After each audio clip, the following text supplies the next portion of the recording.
हाय, welcome two MB पाठशाला। कैसे हैं आप सभी लोग? आई होप बढ़िया होंगे। आपकी प्रिपरेशन भी अच्छी चल रही होगी और नहीं चल रही है तो आज उसके बारे में बात करेंगे। अच्छी भी चल रही है तो कैसे उसको और बेस्ट कर सकते हैं।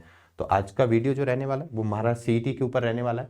क्वांटिटेटिव एप्टीट्यूड की स्ट्रेटजी बता रहे हैं जिसमें 90 डेज का पूरा प्लान होगा कि अगले 90 डेज को आप कैसे एक, वो कहते हैं ना कि अपनी ज़िंदगी का एक टर्निंग पॉइंट होता है, तो उसको आप कैसे बेस्ट कर सकते हैं। ठीक है, जो नेक्स्ट 90 डेज हैं उसमें 3 मंथ्स कंप्लीट प्लान के बारे में इस वीडियो में डिस्कस करूंगा बिल्कुल डिटेल, जिसमें मैं 60 डेज सिलेबस का डिस्कस करूंगा, कैसे हम 60 डेज में सिलेबस कवर कराएंगे। जिसमें मैं आपसे बात करूंगा जो सबसे ज़्यादा मिसिंग रहता है पूरी कंपटीशन की जर्नी में, कि हम सिलेबस तो कंप्लीट कर लेते हैं लेकिन हम प्रैक्टिस के लिए टाइम ही नहीं बचा पाते।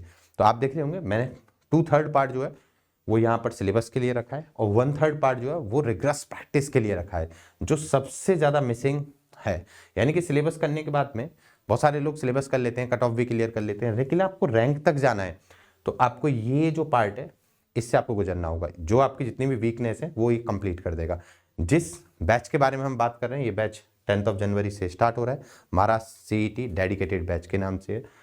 अभी तक आप हमारे टेलीग्राम चैनल या फिर इंस्टाग्राम अकाउंट से आप नहीं ज्वाइन करें तो जल्दी से जाएं, उसको ज्वाइन करें। नेक्स्ट इसमें जो अपडेट है वो आपको यहाँ पर मिल जाएंगे।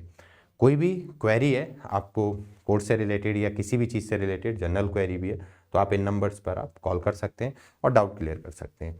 अभी तक हमारे व्हाट्सअप कम्युनिटी से नहीं ऐड हुए और तो आप जाएं, इसको स्कैन करें और यहाँ ज्वाइन कर सकते हैं डायरेक्टली हमसे। Why this CET quant batch design for the beginners and repeaters student. दोनों को एक साथ क्यों? आप कह रहे होंगे सर बिगनर्स और रिपीटर्स दोनों एक साथ कैसे कवर अप करेंगे इस बैच में? तो इस बैच में बिगनर्स और रिपीटर्स के लिए मैं बात करूं तो जैसे कि मान लो कोई भी चैप्टर्स है, यानी कि रेशियो एंड प्रोपोर्शन की हम बात कर रहे हैं, तो वो बिल्कुल बेसिक से बताया जाएगा फर्स्ट सेशन में। सेकंड सेशन जब गए तो हम मॉडरेट क्वेश्चन करेंगे। जैसे ही हम इसके थर्ड सेशन में जा रहे हैं तो जब आप देखेंगे उसमें आपको कैट लेवल क्वेश्चन मिलेंगे और वो भी आपको अमेजिंग शॉर्टकट्स, ठीक है ना, कि आप 30 सेकंड में कैसे सॉल्व कर सकते हैं, गो टू ऑप्शन कैसे जा सकते हैं, ये सब आपको क्लास में मिलने वाला है। रिपीटर्स के लिए मतलब साथ के साथ डेली क्विज भी मिलेंगे, इसमें मॉक भी आप जल्दी से लगा सकते हैं, डाउट भी पूछ सकते हैं फैकल्टी से क्लास के बाद। ऊपर से रिपीटर्स जो हैं उन लोग के लिए लास्ट के 30 डेज जो है वो यहाँ पर एक अच्छे, मतलब कह सकते हैं कि अपनी तैयारी को ब्रश अप कर सकते हैं। Step by step concept clarity मिलेगी फॉर बिगनर्स के लिए।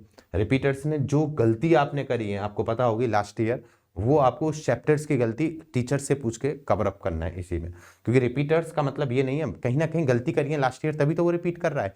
तो रिपीट कर रहा है तो इस साल कौन सा चैप्टर है जो आपको बहुत ज़्यादा प्रॉब्लम क्रिएट कर रहा है, तो उसको डीप में जाके पूछना है, सर से पूछना है बार बार।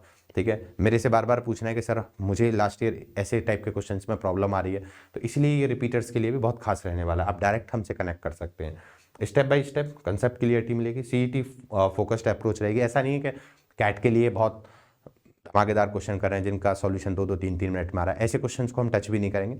वो क्वेश्चन टच करेंगे जो बिल्कुल सीईटी फोकस्ड है, यानी कि जिनमें सीईटी के टाइप क्वेश्चन फोकस करने वाले हैं। ऐसा नहीं जेट के क्वेश्चन उठा के पूछ लिए, नहीं, बिल्कुल सीईटी जैसे क्वेश्चन पूछता है आपको सिमिलर क्वेश्चन आपको क्लासरूम में दिखाई देंगे।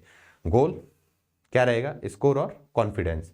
ये आपको पर डे मिलेगा क्लास में और ये पर डे इंक्रीज होगा। ये एक दिन का काम नहीं है, धीरे धीरे आप इसको इंक्रीज करते हैं। इसके प्लान की बात करें, 3 मंथ मास्टर प्लान ओवरव्यू ये है कि हम 90 डेज में, ये पूरा प्लान है, फर्स्ट 60 डेज हम सिलेबस को फोकस करेंगे और लास्ट 30 डेज में प्रैक्टिस और मॉक टेस्ट। इसके मॉक टेस्ट जो है वो लाइव एनालिसिस भी कुछ कराएंगे आपको, जिससे आपको पता चलेगा कि यार सर इस क्वेश्चन को कैसे अप्रोच करना था। ठीक है ना, smart planning plus consistency equal to CET success. यानी कि स्मार्ट प्लानिंग नहीं है आपकी, यानी कि सिलेबस कंप्लीट कर लिया, प्रैक्टिस ही नहीं करी, मॉक ही नहीं लगाए, मॉक को एनालिसिस नहीं करा, तो कुछ नहीं होने वाला है। मतलब फिर आप सोच सकते हो स्मार्ट प्लानिंग आपके बहुत ज़रूरी है। कंसिस्टेंटी, यानी बहुत सारे लोग ऐसे होते हैं कि 2 दिन बहुत अच्छे से पढ़ते हैं, 30 40 क्वेश्चन लगाते हैं, लेकिन आप देखेंगे 2 दिन के बाद वो 2 दिन का ब्रेक ले लेते हैं। तो बेस्ट ये है कि पर डे का 15 to 20 क्वेश्चन लगाएं, लेकिन पर डे लगाएं, डेली पढ़ें, वो फिर आपको सक्सेस दिलाएगी। ठीक है, नेक्स्ट फेज फर्स्ट क्या है? अरिथमेटिक डे 1 to 30, यानी कि फर्स्ट 30 डेज का जो हमारा प्लान है वो सिर्फ अरिथमेटिक का है। सर इतना बड़ा क्यों? क्योंकि पूरी मैं जर्नी की बात करूं क्वांटिटेटिव एप्टीट्यूड की, तो 40% जो मायने रखता है, 40% इस पूरे सिलेबस में क्वांट के में, वो अरिथमेटिक मायने रखता है। सर अप एंड डाउन भी तो हो जाता है हर शिफ्ट में, तो बहुत रियलिटी के साथ बता रहा हूँ, क्योंकि ये जो 40% है ये 50 तक भी पहुंच जाता है कभी कभी, 50%। सर क्यों? क्योंकि इसमें DI का रोल भी है अरिथमेटिक के साथ। जब आप DI करेंगे तो DI में आप किसका यूज देखते हैं, average, percentage, profit and loss, मतलब नॉर्मल जो चैप्टर है, रेशो। तो आप अरिथमेटिक के ही चैप्टर का यूज देखेंगे जो भी आपकी DI आ रही है। DI चैप्टर बेस्ड भी आ रही है, तो कभी टाइम एंड वर्क के ऊपर आ रही है या टाइम एंड डिस्टेंस के ऊपर आ रही है, बोटनी स्ट्रीम के ऊपर, तो है कहीं ना कहीं अरिथमेटिक से रिलेटेड ही। तो जब मैं इसकी बात करूंगा तो 40 to 50% आपके CET में जो रोल प्ले करता है वो अरिथमेटिक करता है। तो मतलब किसी का अरिथमेटिक अच्छा है तो उसका कॉन्फिडेंस तो वैसे ही बूस्टअप हो जाएगा। ऊपर से आप मैथ्स बैकग्राउंड से हो या नहीं हो, दोनों ही पार्ट है, मतलब आप मैथ्स बैकग्राउंड से नहीं भी हो तब भी कोई फर्क नहीं पड़ता, ये सबके लिए सेम रहता है। यानी कि ये 6th-7th क्लास के टॉपिक होते हैं, ये 10th क्लास का भी टॉपिक नहीं है। रेशियो एंड प्रोपोर्शन आप 5th-6th क्लास में पढ़ते हैं, percentage, profit and loss, SICI, time and work 7th to 8th class में आपको दिखाई देता है। इस time, speed, distance, average, mixture, alligation, इसमें कोई भी चैप्टर नहीं है जो आपने 10th क्लास में आपने पढ़ा होगा। ये सारे चैप्टर्स हैं जो 6th class, 7th class, 8th class, 9th class में सबने पढ़े हैं। तो यानी कि ये आपको सबसे पहले देख रहे होंगे डे 1 to 30 फोकस कर रहे हैं, यानी कि पूरा स्मार्ट प्लान है कि उसका 90 डेज का 1/3 पार्ट हम अपना 40% को कवर करेंगे। और ये 40% ऐसा होगा कि जिसमें से आप 35% प्लस आप पेपर में अटेम्प्ट करेंगे। इसके अमेजिंग शॉर्टकट्स होंगे जो मैं आपको बताऊंगा, कैसे गो टू ऑप्शंस का इस्तेमाल करना है, कैसे मल्टीपल यूज करने, कैसे हम ट्रिक्स देखेंगे रेशो की डायरेक्ट करने के लिए।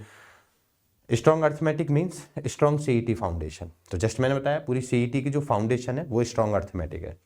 फेज 2 क्या रहने वाला है, फेज 2 में हम नंबर सिस्टम पढ़ेंगे डे 31 to 40। क्या क्या टॉपिक रहने वाले हैं तो आप देख रहे होंगे, divisibility rule, SCF, LCM, remainder, unit digit, last digit. ऐसे नहीं कि यूनिट डिजिट हम निकाल रहे हैं, इसकी सबकी अमेजिंग शॉर्टकट्स होंगे कि आप को काउंट ही नहीं करना, 3, 4, 5, 8, 1 है मान लो, या 6 है यहाँ पर, तो आप देखेंगे 4, 8, 7, 6, 9, इसकी पावर कुछ भी हो, लास्ट में 6 आया तो इसका मतलब आंसर 6 होगा इसका यूनिट डिजिट।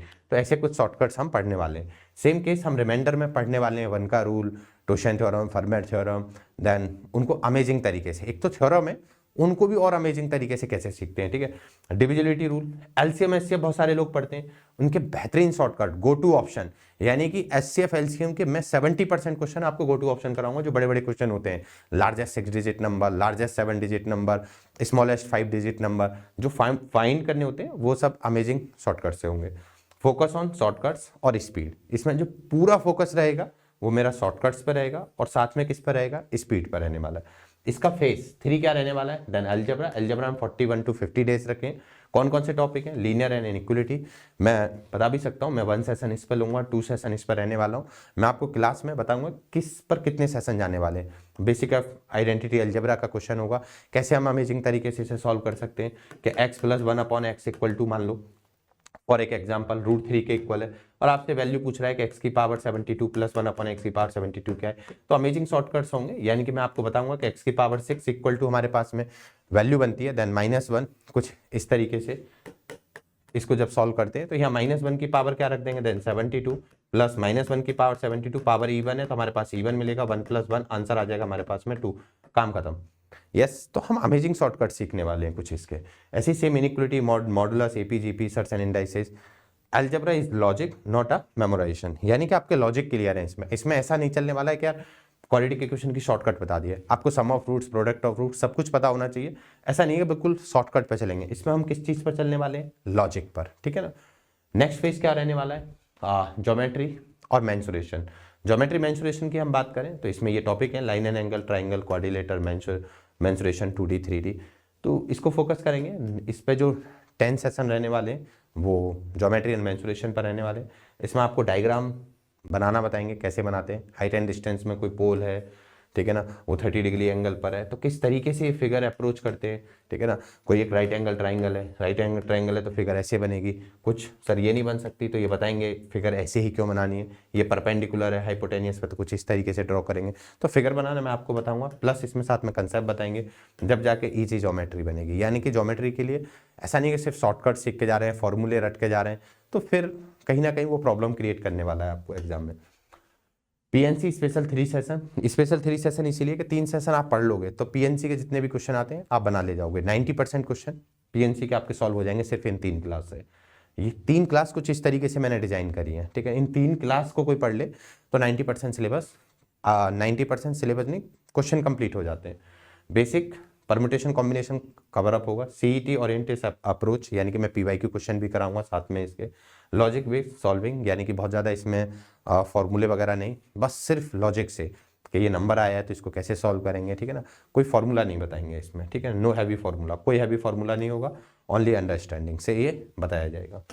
इसकी थोड़ा और चर्चा करते हैं। लास्ट 30 डेज क्या रहने वाला है, तो प्रैक्टिस फेज यानी फुल लेंथ मॉक पे हम प्रैक्टिस करने वाले, चैप्टर वाइज टेस्ट पे हम फोकस करने वाले, कोई चैप्टर में कमी रह जाएगी तो फिर हम अलग से उसकी एक क्लास लेंगे और उस पर 30 to 40 क्वेश्चन या फिर 20 to 20 क्वेश्चन तो मिनिमम आपको एक क्लास में कराई देंगे।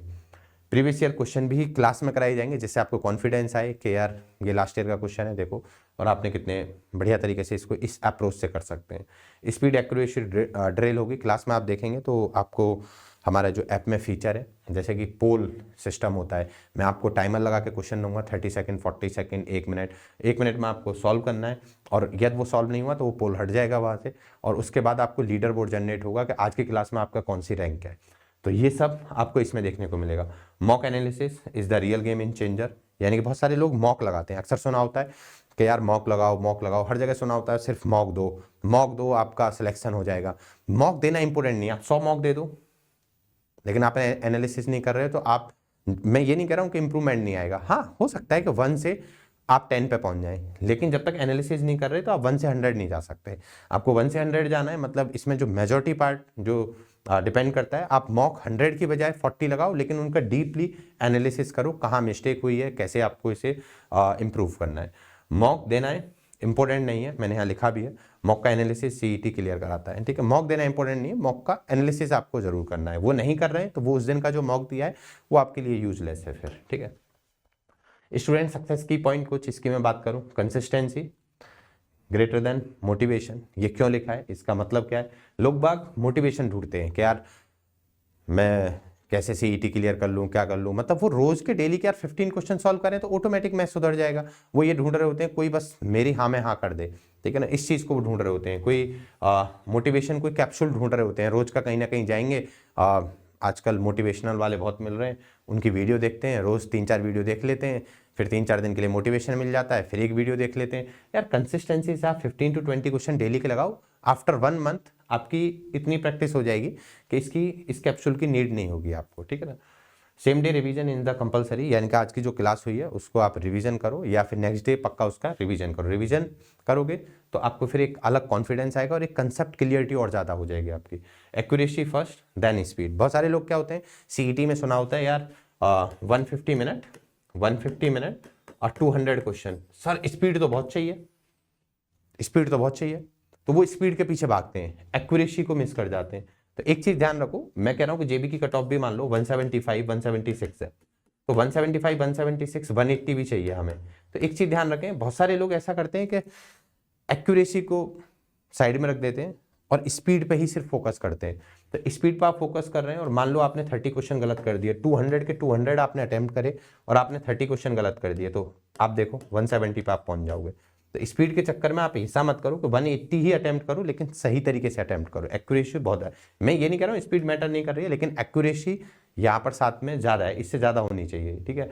एरर नोटबुक होना चाहिए, मेंटेन करो फर्स्ट डे से कि आप क्या क्या एरर कर रहे हो, हर मौके आप अपने एरर्स लिखो, उन एरर्स को पक्का 20 डेज के बाद आफ्टर 1 मंथ के बाद एक बार उन्हें पक्का रिवाइज करो। मिस्टेक रिपीट नहीं होनी चाहिए किसी भी मॉक में, यानी कि आपने मान लो इस बार टाइम एंड वर्क का क्वेश्चन गलत कर दिया, वही सेम क्वेश्चन उसी टाइप का क्वेश्चन आप अगले मॉक में फिर गलत कर रहे हो, तो इसका मतलब उससे आपने कुछ इंप्रूव ही नहीं करा। आपने उस मॉक के जो क्वेश्चन गलत हुए थे तो आपको जाके टाइम एंड वर्क के उस टाइप के कम से कम 10 to 15 क्वेश्चन करने, तो वो गलती आपको फिर दोबारा रिपीट नहीं करनी है। बात समझ में आ गई। फिर कोई नेक्स्ट मिस्टेक हो रही है फिर उसको इंप्रूव करो, तो हम गलतियों को सुधारते सुधारते एक दिन महान बन जाएंगे, ठीक है ना। बस ये डायरेक्टली आप महान नहीं बन सकते, ठीक है ना। 2 full length mock every week, starting में एवरी वीक लगाओ, फिर उसके बाद जैसे ही पेपर नज़दीक आए तो इसको और भी बढ़ा सकते हैं, ठीक है ना। बिलीव इन द प्रोसेस में आपका बिलीव होना चाहिए, तभी गेम है। आपका बिलीव ही नहीं है इस प्रोसेस में तो आपके पास 2 दिन या 3 दिन का मोटिवेशन होगा, फिर उसके बाद आप इसको गिव अप कर देंगे। तो यानी कि इस पूरे प्रोसीजर में बिलीव होना चाहिए कि यार हाँ इस प्लान से मुझे कुछ क्लियरिटी आ रही है, तो इन सब चीज़ से मुझे क्लियरिटी आ रही है, इस प्लान में आपको बिलीव है, तो यही मोटिवेशन है आपके लिए, ठीक है। सबसे बड़ा मोटिवेशन ये है। एवरेज स्टूडेंट प्लस डिसिप्लिन, उसका डिसिप्लिन है, डेली पढ़ रहा है, डेली लाइव क्लास आ रहा है, डाउट पूछ रहा है और अपने एरर की नोटबुक है, उस मिस्टेक को बार बार रिपीट नहीं कर रहा है, तो बस डिसिप्लिन, कंसिस्टेंसी से डेली के 15 to 20 क्वेश्चन सॉल्व कर रहा है, बस यही आपको सीईटी टॉपर बना देगी। यस, क्लियर है पॉइंट। अभी और बात करते हैं, ये हमारा कैटलिस्टिक बैच है। पहले इससे पहले इसकी बात करते हैं, ये महाराष्ट्र सीईटी बैच है जिसके बारे में ये पूरी चर्चा चल रही है, ठीक है। ये जो डिटेल वीडियो है ये इसके बारे में कि महाराष्ट्र सीईटी एमबीए 2026 जो डेडिकेटेड हम बैच लेके आए, इसमें क्या क्या फीचर है, क्या क्या रहने वाला है। तो अभी देखो ऑफर चल रहा है, ये 5999 में है, फिर इसके बाद इसका प्राइस बढ़ जाएगा। अभी हम बात करें live classes more than 150 hours, इससे भी ज़्यादा की क्लास मिलेंगी, ये मैं बोल रहा हूँ वीडियो में, ठीक है ना। Yes, syllabus coverage from basic to advance, ऐसा नहीं होगा कि सिलेबस आपका सिर्फ 10-10 क्वेश्चन कराए और खत्म, बेसिक टू एडवांस होगा, मतलब 0 लेवल से कोई भी चैप्टर शुरू होगा और वो एडवांस लेवल तक जाएगा, यानी कि कैट लेवल क्वेश्चन भी जाएंगे उसमें।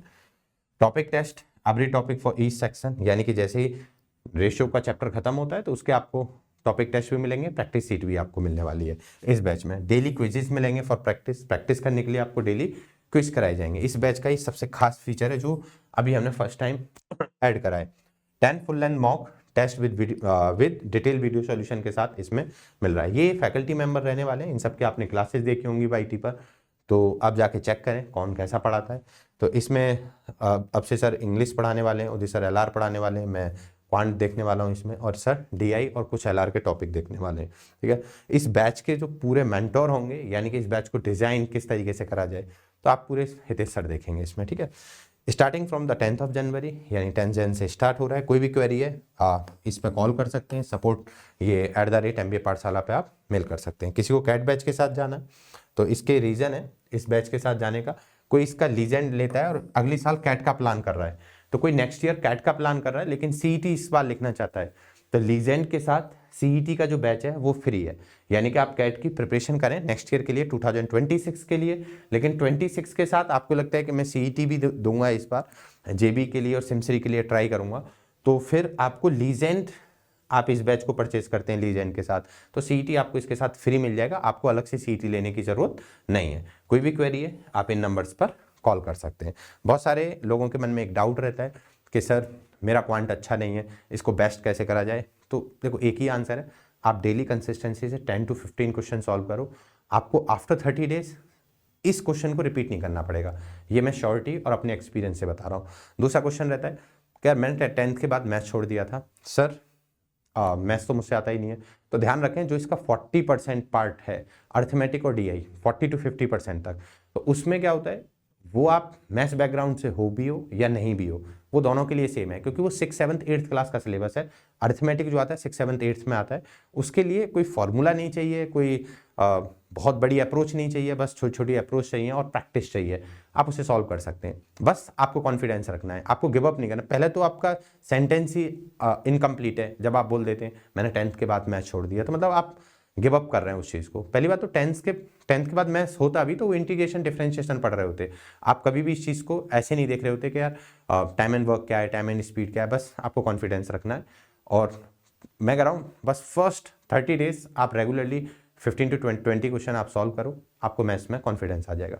और भी क्वेरी है तो आप इस बैच में जाएंगे, डेली मैं आपको इस बैच में मिलूंगा, तो जो वहाँ पर हैंड रेज का ऑप्शन आता है लाइव क्लासेज में, आप हैंड रेज करके डायरेक्टली मुझसे बात कर सकते हैं, ठीक है ना। और कोई डाउट है इन नंबर्स पर कॉल करें और क्वेरी को रिजॉल्व करें। All the best, thank you.